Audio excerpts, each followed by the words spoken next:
Students, आज हम thermodynamics lecture 3 पढ़ेंगे। इसके अंतर्गत जैसा आप देख रहे हैं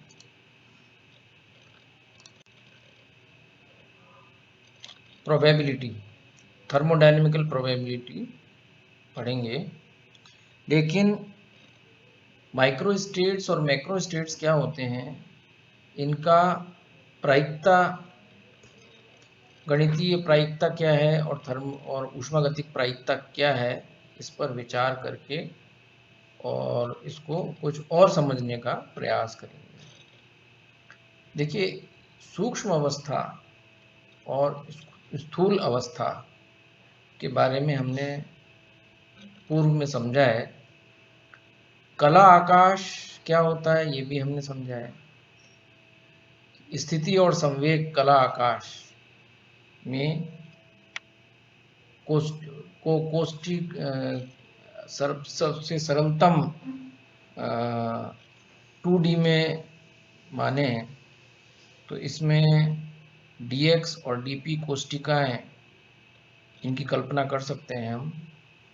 तो इन कोष्ठिकाओं, जो कला आकाश है, उसे कोष्ठिकाओं में विभाजित करके उस किसी कोष्ठिका में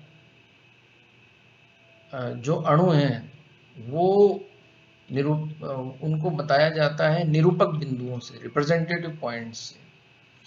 और इन निरूपक बिंदुओं में जो अणु हैं या कण हैं, उनके निर्देशांकों का पूर्ण विनिर्देश जो है, स्पेसिफिकेशन, वो बताता है एक माइक्रो स्टेट को या एक सूक्ष्म अवस्था को।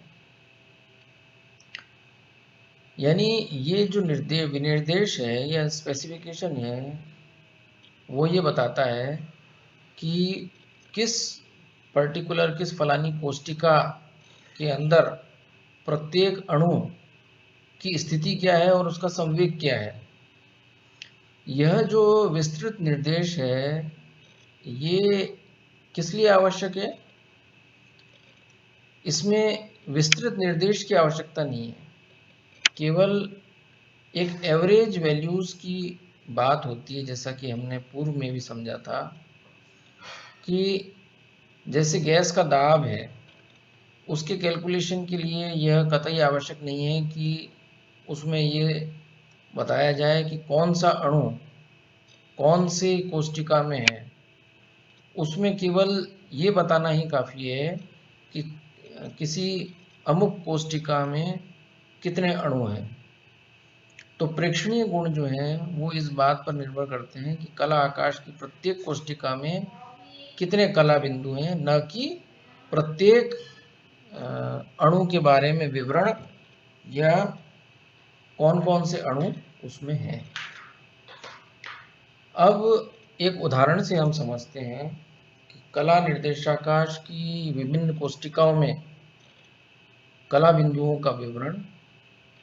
और जैसे ये कोई सेल है, सेल नंबर 1, 2, 3, इसी प्रकार से कोई आईवा सेल है या कोष्ठिका है। इसमें पॉइंट्स हैं, पॉइंट्स को हमने कोई अल्फ़ाबेट से बता दिया क्योंकि ये निरूपण हो गया इसका। इसमें कितने फेस पॉइंट्स हैं, कितने कला बिंदु हैं उस कोष्ठिका की सीमाओं के अंदर। यहाँ पे 3 है या 2 है या 1 है या 2 है। तो ये जो हैं, इनको हम कहते हैं सूक्ष्म अवस्थाएं। और व्यापक विचार इस पर करते हैं। तो इसमें देखिए कुछ नोट्स हैं। ऊष्मागतिक प्रायिकता किसे कहते हैं? किसी दी हुई स्थूल अवस्था के संगत सूक्ष्म अवस्थाओं की संख्या कितनी होती है, इस पर विचार करेंगे। ऐसी स्थूल अवस्था जिसके लिए सूक्ष्म अवस्थाओं की संख्या अधिकतम हो, इस पर विचार करेंगे। सबसे पहले ऊष्मागतिक प्रायिकता की परिभाषा समझें। ऊष्मागतिक प्रायिकता किसी दी हुई स्थूल अवस्था के संगत सूक्ष्म अवस्थाओं की संख्या उस स्थूल अवस्था की ऊष्मागतिक प्रायिकता कहलाती है। इसे W से निरूपित करते हैं। हम जानते हैं कि गणितीय रूप में प्रायिकता का मान 0 से 1 के मध्य हो सकता है, 0 भी हो सकता है, 1 भी हो सकता है, परंतु ऊष्मागतिक प्रायिकता सामान्यतया एक बड़ी संख्या होती है। यह अभी उदाहरणों से और स्पष्ट हो जाएगा। हम मानते हैं कि कोई दो कोष्टिकाएं लेते हैं I और J, और कोई 4 कला बिंदु मान लेते हैं A, B, C, D। तो Ni और Nj क्या हो गए? इन कोष्टिकाओं में कला बिंदुओं की संख्या जो है उसको हम बताएंगे Ni और Nj से। अब ये 4 अक्षर जो हैं लेटर्स अंग्रेजी के, वो हमें एडजस्ट करने हैं इन दो कोष्टिकाओं के अंदर। अब इनके क्रम किसी अमुक कोष्टिका में जो लेटर्स हैं, अक्षर हैं, उनके क्रम का महत्व नहीं है। यानी किसी कोष्टिका में A B लिखें चाहे B A लिखें, A B C लिखें चाहे A C B लिखें चाहे C A B लिखें, वो एक सूक्ष्म अवस्था मानी जाएगी। तो इस प्रकार हम अरेंज करते हैं ABCD को। जब 4 कला बिंदु हो गए तो 4 कला बिंदु में एक संभावना ये है कि I में चारों रख दें और J में 0, या फिर I में 0 और J में 4, या फिर एक संभावना ये है कि I में 3 कला बिंदु हो गए और J में 1 हो गया। क्योंकि जो कण हैं, अणु हैं, वो विचरण करते रहते हैं, चलायमान हैं, उनकी स्थिति और संवेग बदलते रहते हैं, इसलिए 3 इस कोष्टिका में है तो 1 इसमें हो गया, या ये भी संभव है कि इसमें 1 हो गया इसमें 3 हो गए, या फिर ये भी संभव है कि 2 1 में हो गए और 2 1 में हो गए। तो ये कुछ संभावनाएं हैं। जैसे हम एक केस लेते हैं इसमें से ही कि कोई 3 अणु एक में I वाली में और एक अणु J वाली में हो, तो कितने प्रकार संभव है कि देखिए ABC एक में हो गए और D J वाली में, ABD एक में हो गए, C बिंदु जो है वो JV कोष्टिका में, ऐसे ही ACD और B, CBD और A। अब यहाँ पर ABC और BCA अगर क्रम विनिमय कर दें तो इसका फर्क नहीं पड़ता, वो एक ही कॉम्बिनेशन माना जाएगा। तो हम गणित में संचय पढ़ चुके हैं, कॉम्बिनेशन में क्या होता है कि हम जैसे यहाँ पर 3 है ये, तो इसके फैक्टोरियल से हम भाग दे देते हैं तो उतने ही विन्यास कम हो जाते हैं, जैसे यहाँ पर आप देख रहे हैं।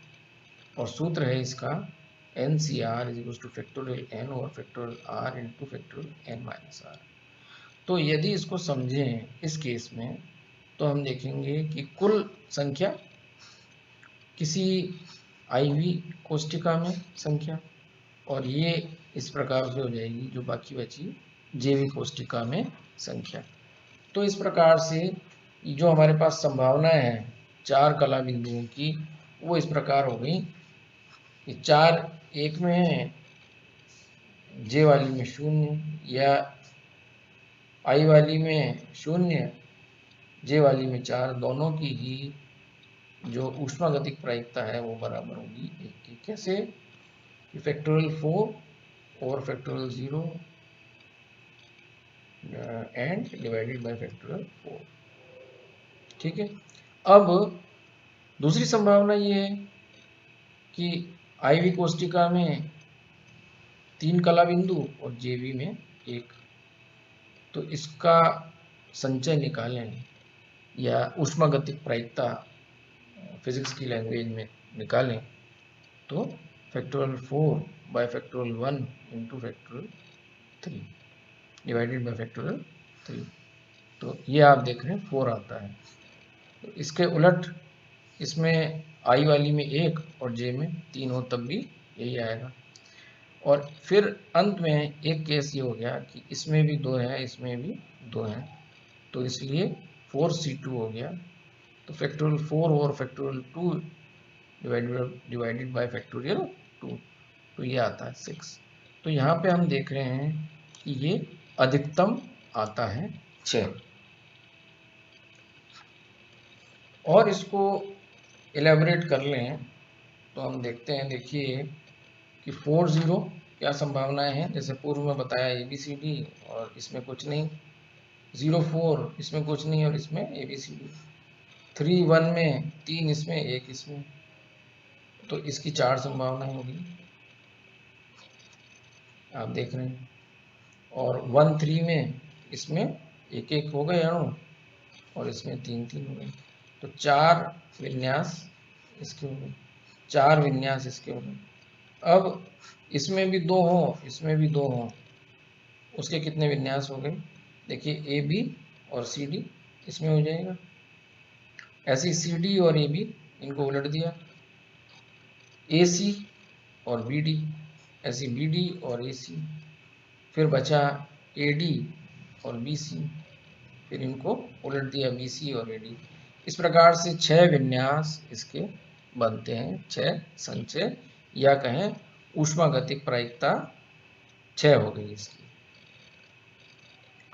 तो अब हमने देखा, कोई एक उदाहरण और लेते हैं हम, कि मान लीजिए कि यहाँ पे हमने 4 लिए थे कला बिंदु 10 ले लेते हैं, तो आप आराम से कह देंगे, गणित आपने समझ रखी है कि इनके क्रमचय जो है परमुटेशन वो 10 हो जाएंगे। लेकिन अब हम फिजिक्स की बात करें, भौतिकी में थर्मोडायनेमिक्स स्टैटिस्टिकल मैकेनिक्स की बात करें, तो इसमें मान लीजिए 3 कोष्टिकाएं हैं, 3 कोष्टिकाओं में 5 कला बिंदु पहली वाली में, 2 द्वितीय में और 3 द्वितीय में और 3 कला बिंदु प्रथम N1 जो है, N3 लिखना चाहिए, वो तृतीय में आ जाएंगे। यानी कि फैक्टोरियल 10 को हमें प्रत्येक फैक्टोरियल 5, फैक्टोरियल 3 और फैक्टोरियल 2 से भाग देना होगा। क्यों? क्योंकि उस अमुक कोष्टिका के अंदर जो क्रम है उसको हमें नहीं लेना होगा, वो हमें डिवाइड करने होंगे, तो उतनी जो संचय हैं कम हो जाएंगी। या दूसरे शब्दों में कहें भौतिकी की टर्म्स में, तो ऊष्मागतिक प्रायिकता हो जाएगी फैक्टोरियल 10 और factorial 5 divided by factorial 3 divided by factorial 2। आगे बढ़ते हैं, एक प्रश्न समझते हैं कि कला आकाश में निम्नलिखित निकालिए। 2 कोष्टिकाओं I व J में 4 कला बिंदु ABCD हैं, इनका ब्यौरा दीजिए। नंबर 1 स्थूल अवस्थाएं, नंबर 2 प्रत्येक स्थूल अवस्था के संगत संभव सूक्ष्म अवस्थाएं, थर्ड पार्ट है प्रत्येक स्थूल अवस्था की ऊष्मागतिक प्रायिकता, चौथा भाग है अधिकतम ऊष्मागतिक प्रायिकता की स्थूल अवस्था, पांचवा है कुल संभव सूक्ष्म अवस्थाएं, छठा है सर्वाधिक प्रेक्षित सूक्ष्म अवस्था एवं इसकी गणितीय प्रायिकता। तो हम इनको एक एक करके लेते हैं।